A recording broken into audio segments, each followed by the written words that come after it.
दोस्तों, मैं नील जोधपुर से आज आपको कहानी सुनाऊंगा। स्कूल में डरावना भूत।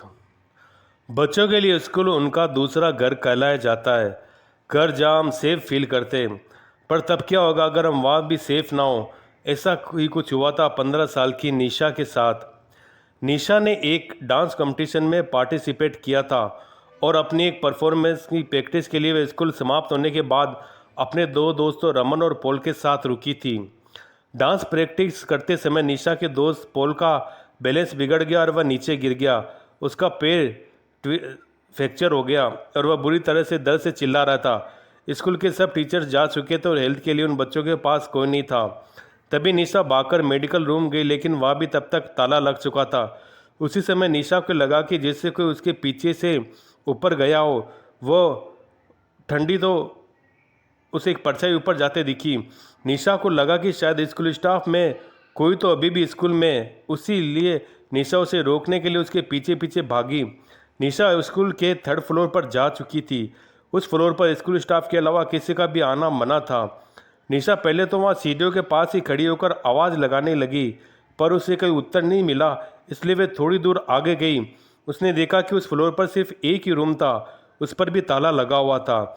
निशा को कुछ समझ नहीं आ रहा था, तो वह परछाई को अपने मन का वहम मानकर वापस जाने लगी। लेकिन तभी उसे एक अजीब सी आवाज़ आई। जब निशा ने पलटकर उस कमरे की तरफ देखा तो उस पर जो ताला लगा था वह टूटकर नीचे गिर गया था। निशा एकदम से चौंक गई। वह उस रूम के अंदर गई। उसे दिखा एक आदमी खिड़की की तरफ मुंह करके खड़ा है। निशा ने उससे पूछा क्या वो उसके साथ जलकर पोल की मदद करेगा, लेकिन उस आदमी ने निशा का कोई उत्तर नहीं दिया। निशा को सब कुछ अजीब लग रहा था। उसने फिर से उस आदमी को पुकारा, लेकिन तभी अचानक उस कमरे का दरवाज़ा अपने आप बंद होने लगा। निशा ये देखकर घबरा उठी। वह दरवाजे की तरफ गई और उसे खोलने की कोशिश करने लगी, लेकिन वह दरवाज़ा नहीं खुला। तभी निशा को उस आदमी के हंसने की आवाज़ आने लगी।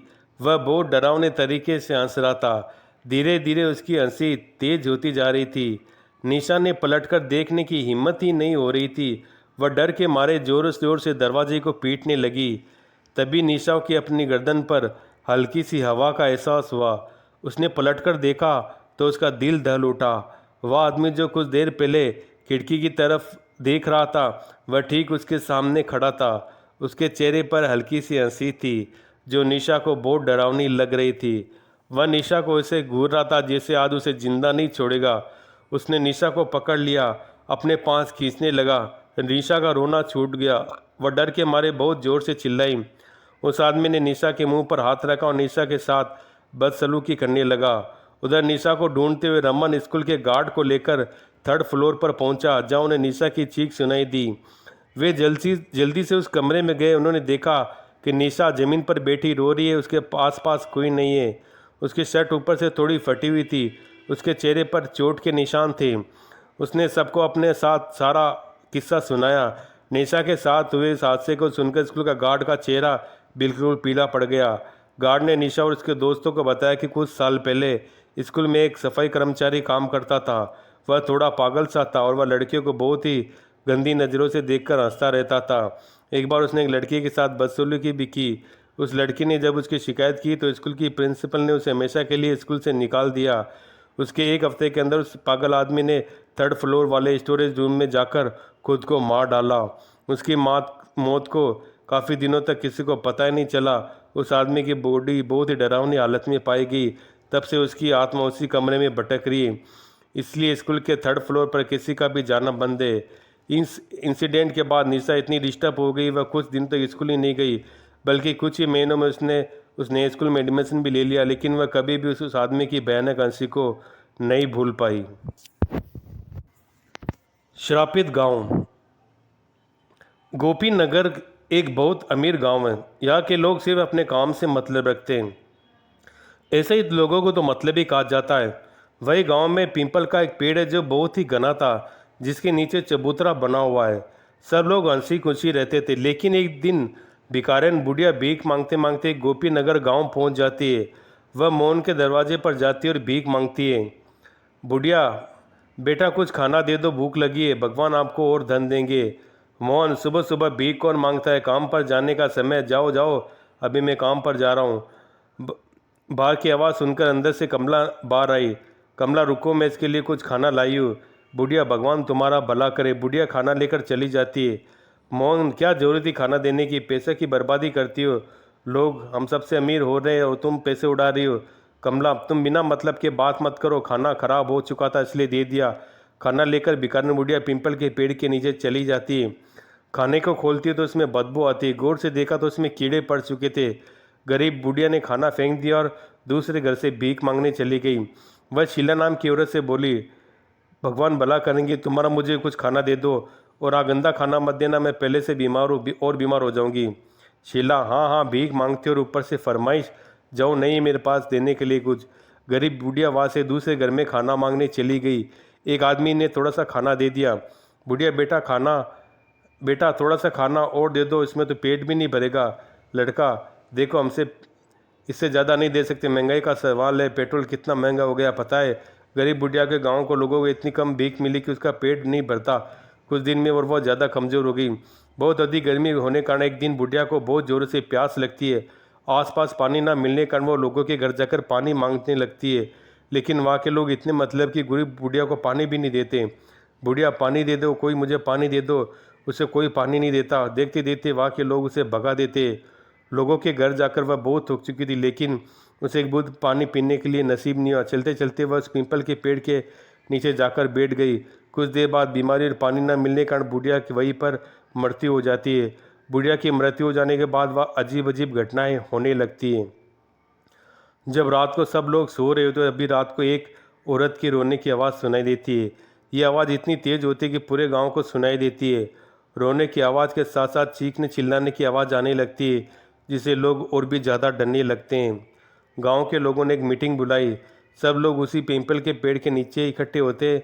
उसमें से एक आदमी बोलता है, गांव वाले गांव वालों ये क्या हो रहा है। गांव के लोग रोज़ रात को एक औरत की रोने की आवाज़ और चीख की सुनाई देती है। तभी एक औरत बोलती है, इसका एक उपाय है, मेरे बच्चे बहुत डर रहे। तभी एक दूसरा आदमी बोलता है, सभी लोग रात को अपने घरों में हनुमान चालीसा बजाओ। उसके बाद आवाज़ आनी बंद हो गई। लेकिन एक दिन मोहन उस पीपल के पेड़ के नीचे से जा रहा, तभी उसकी कार खराब हो गई। पीपल के पेड़ के नीचे से जो गुजरता वो उसकी तबीयत खराब हो जाती और तेज बुखार हो जाता। वह कभी कभी हंसने की आवाज़, कभी रोने की आवाज़, तो कभी किसी के बात करने की आवाज़ आती। ये सारी बातें लोगों को डर के अंदर से ज़्यादा बढ़ाती जा रही थी। एक दिन अचानक गांव में पीपल के पेड़ के पास में रहने वाला एक व्यक्ति कुछ दिनों से लापता हो गया।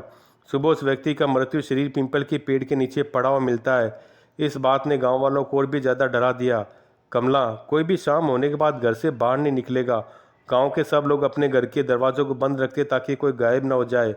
मोहन और उस पीपल के पेड़ के नीचे तो भूलकर भी नहीं जाना, भूत रहता है, उसके साथ कुछ भी हो सकता है। तभी कमला और मोहन के बच्चे बोलते, ठीक है हम लोग कभी नहीं जाएंगे। बच्चे चादर ओढ़कर सो जाते। पूरे गांव के लोग बहुत डरे हुए, कोई भी घर के बाहर नहीं निकलता। पूरे गांव में मानो मातम पसरा हुआ है। मोहन और गांव के कुछ एक साधु के पास जाते और उस साधु बाबा से पूछते, हम लोग बुढ़िया को भीख नहीं देने के कारण परेशान है, वह भूख और बीमारी से मर गई।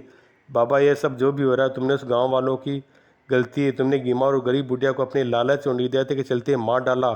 तुम लोग उसे दो चार रोटी भी नहीं दे सके, जिसके कारण उस बुढ़िया की जान चली गई और वह अपना बदला ले रही है।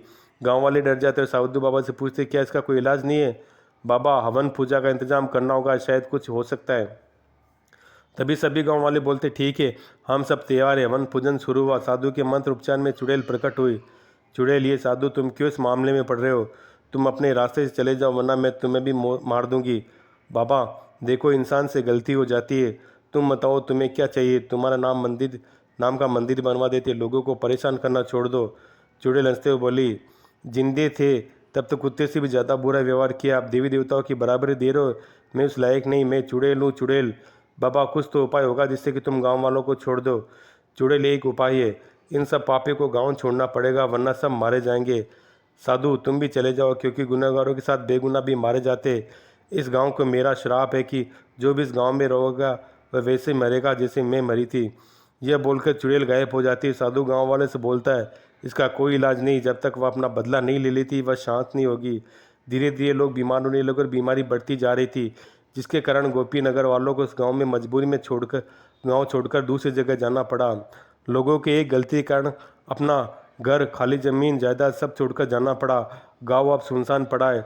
अब ना तो यहाँ कोई आता है ना कोई रहता है, इसलिए हमें कोई भी घमंड और निंदा से किसी का अनादर नहीं करना चाहिए। तो दोस्तों आज के लिए इतना ही, तब तक के लिए धन्यवाद।